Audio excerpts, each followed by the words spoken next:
faculty here are incredibly open to being with students.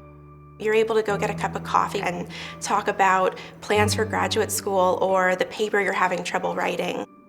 Tomorrow I'm having lunch with a professor in the music department.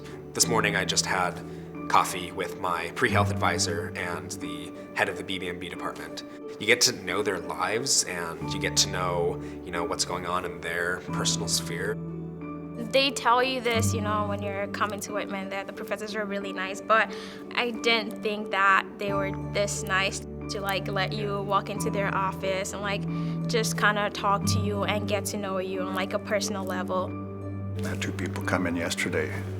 They happened to be geology majors, but they didn't want to talk about geology. They wanted to talk about what was happening next year after they get out of Whitman. It's very easy for me to go in and talk to professors if I feel like I'm confused. I'm right now in an independent study with one of my favorite professors in the Film and Media Studies department where, I've developed a relationship with her over 2 years, and she asked me if I would like to do independent work with her, and we just decided together that we wanted to read, these 5 books that both really interested us.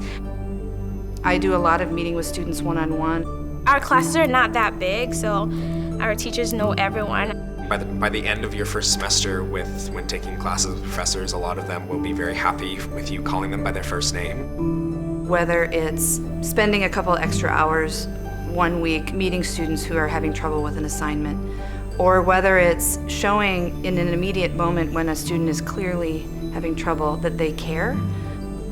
They care about the student's well-being and their heart and what's going on in their lives.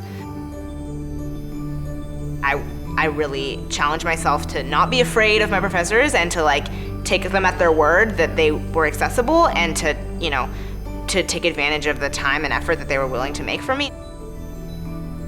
I probably spend more hours meeting with students in a week than I do preparing for class. The payoffs sometimes don't come right away for teachers. The students go off and then 10 years later they write and they're doing something exciting and fantastic.